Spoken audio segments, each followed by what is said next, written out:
Mike Perry just attacked Jake Paul after he pulled the plug on their highly anticipated fight on July 20th. Yep, you heard that right. The blockbuster bout between the YouTuber-turned-boxer and the bare-knuckle brawler won't be seeing the light of the day. Turns out Paul pulled out without any warnings after hyping up this fight and having all our hopes up. Jake's out here acting like he's the king of the sport, picking fights and dropping them whenever he wants, but this comes to a stop now because Mike Perry isn't holding back. This guy, oh, he's pissed. Yep, Platinum Perry let go of his hands and attacked Paul for canceling the bout. This matchup is only getting messier by the minute, so let's dive right in. Mike Perry is flipping out after Paul snatched the biggest fight of his career from him. Word on the street says Perry didn't take the news of this fight cancellation well. The athlete showed up uninvited to Jake's camp where he unleashed a left hook on him that has taken the fight world by storm. Jake Paul getting a black eye even before stepping into the ring? He should have seen this one coming before calling it quits on the bout. Yeah, remember how everyone was hyped about this Jake Paul versus Mike Perry fight? It was supposed to be the ultimate clash of internet celebrity and battle-tested veteran. Influencer boxing gold, right? Well, hold on to your hype hats because the fight got scrapped. Now, it didn't just stop here. After punching Paul in the face, Perry hopped onto social media to unleash a verbal smackdown on the YouTuber-turned-boxer. He thinks he can just play me? I put my blood, sweat, and teeth into this sport. This ain't some YouTube prank gone wrong, this is real fighting. Perry didn't hold back. He went ham on social media, calling out Jake Paul with more fire than a dragon breathing on a like button. You know the good old accusations of being scared, disrespecting the sport, the whole 9 yards?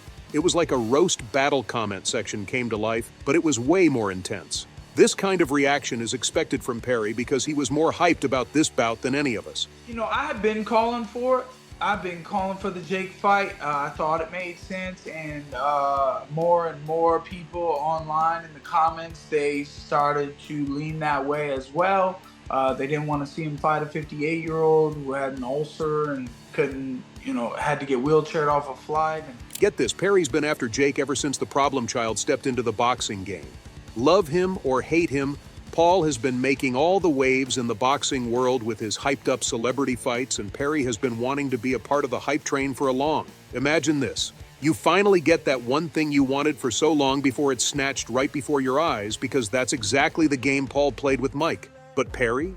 He's got a lot more to say. He called out Jake Paul for being a fraud, a fake who built his boxing career on lies and manipulation. Perry's point? You can't just sign a contract and then disappear when it starts to get real. This fight was months of training, blood, sweat, and tears poured into the gym. Months Perry dedicated to facing you in the ring, Jake. Months you wasted with your fancy cars and fake bravado. You haven't fought a real fighter, Paul. You pick on retirees and washed-up celebrities, then strut around like you're the next Mike Tyson. Perry's spitting fire. He wants justice, and he wants Jake Paul to pay for disrespecting the sport and wasting his time. This wasn't just a fight for Perry. It was an opportunity, a chance to prove himself against a hyped-up internet personality. Now, before we grab our pitchforks and join Perry's crusade, let's take a deep breath. Perry's anger is understandable. He trained, he prepared, and the rug got pulled out from under him. But is this a case of a fighter scorned, or is there some truth to Perry's accusations? Here's the thing, influencer boxing is a Wild West show. It's about entertainment, clicks, and views, not always about pure fighting skills. Jake Paul might not be a seasoned pro, but he brings a fan base and a spectacle. However, professionalism is key in any sport, and backing out of a signed contract throws a major wrench into the whole sport. Look, the whole situation is a hilarious mess, but beneath the drama, there's a legitimate point. Influencer boxing, especially Jake Paul, needs some ground rules and some respect for the fighters who train their bodies and dedicate themselves to the sport. Now, Mike Perry isn't your average internet sensation turned boxer. He's a legit fighter with a solid career. We're talking vicious knockouts, technical prowess honed through years of training, and a fighting spirit that could melt steel. Remember that spinning wheel kick KO he landed on Alex Reyes? Or the way he dismantled Danny Roberts with a calculated jab cross sequence? Textbook stuff. He was getting ready to release the same barrage on Paul to end his fragile career in the ring. When you visualize it, when you think about how this fight plays out, how do you see next Saturday night against Jake Paul unfolding? Swaggy Magoo's coming back. I'm gonna be flipping and sticking, putting my moves on him, moving my feet, slipping, punching, rocking Jake's world. I'ma rock your world, Jake. Hey, yo, pause, no Diddy. I love it, Mike. I'm gonna punch this shit out of the Disney boy. Let's go! Perry's got the skills. He's a savage in the ring with a well-rounded skill set. But But let's be honest, the boxing world doesn't always translate into mainstream fame.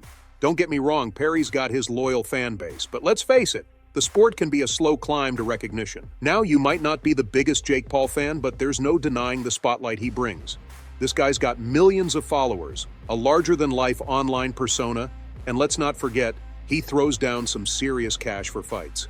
The fight with Jake Paul was a golden opportunity for Perry. It wasn't just about testing his skills against a different kind of opponent. It was a chance to step out of the boxing bubble and into the mainstream. Let's be real, a win against Jake Paul would have been a financial windfall for Perry. We're talking endorsement deals, sponsorships, and maybe even a lucrative rematch. Now here's the Perry paradox. Here's a guy with legitimate talent and a hunger for competition. There's nothing wrong with wanting to get paid for your skills, especially when you put in the blood, sweat, and tears like Perry has. But that hunger for fame and fortune is what puts him at odds with Jake Paul. Let's be honest, Jake Paul isn't exactly known for facing seasoned veterans. He picks his opponents strategically and often targets celebrities or retired athletes. It's a calculated move, folks. He knows how to generate buzz, build anticipation, and ultimately secure a win that inflates his boxer image.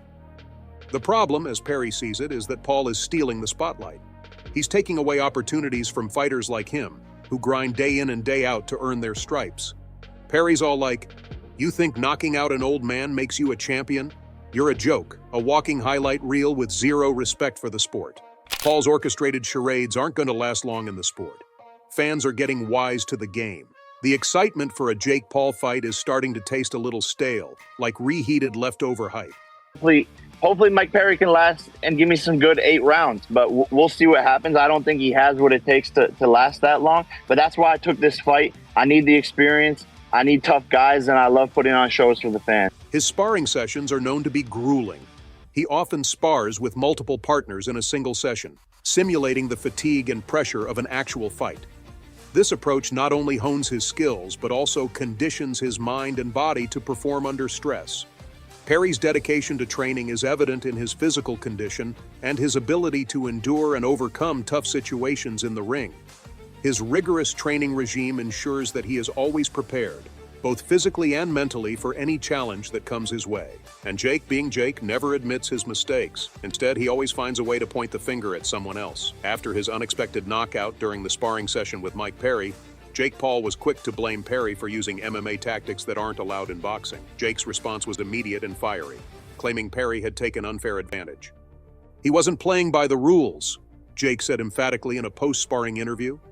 He went on about how Perry used a Muay Thai clinch, where a fighter controls their opponent's head with both hands, allowing for powerful knee strikes and manipulative positioning. In boxing, where such tactics are off limits, Jake argued that Perry's actions were out of line.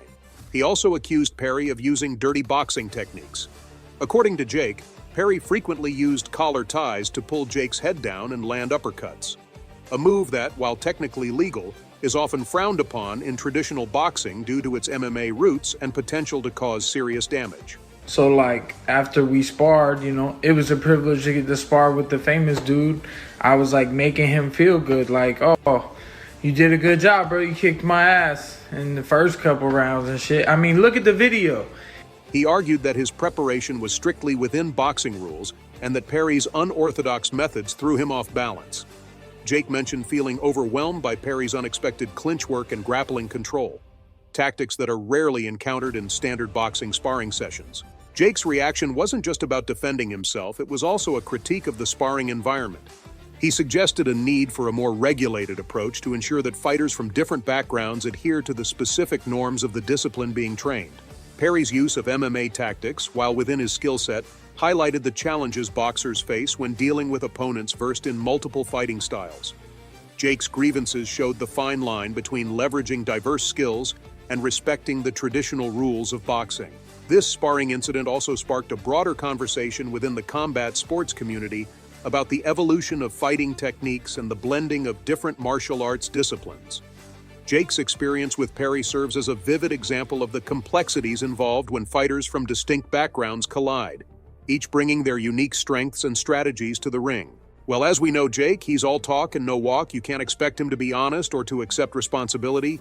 He never admits he was partying when he should have been in the training camp. So, what are your thoughts on this? Do you agree with Jake that Mike Perry was wrong? Let me know in the comments.